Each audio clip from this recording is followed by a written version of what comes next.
lihat langsung depan mata membangkang seperti itu. Oke. Kecil. Iya artinya.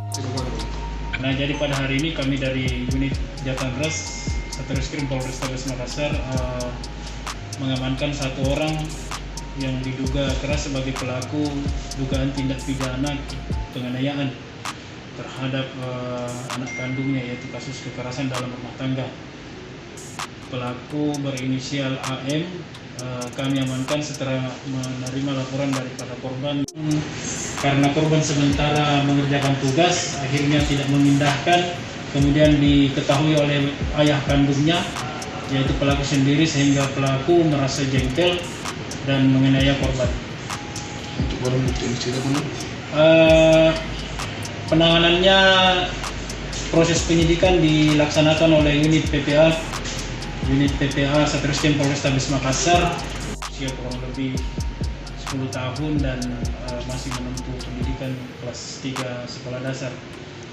Korban ini dianiaya oleh bapaknya, oleh ayah kandungnya, dengan cara dipukuli menggunakan ikat pinggang pada bagian punggungnya, kemudian pahanya dan kaki.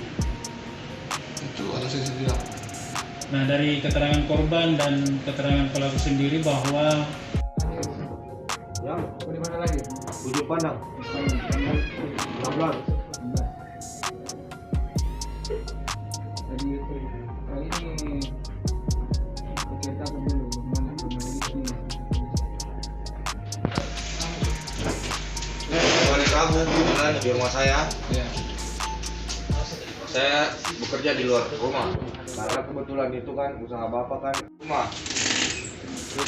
Nah, saya masuk ke dalam rumah, saya melihat Alia, dia membangkang sama neneknya dengan berkata, kenapa kalau saya kesini saya selalu disuruh-suruh.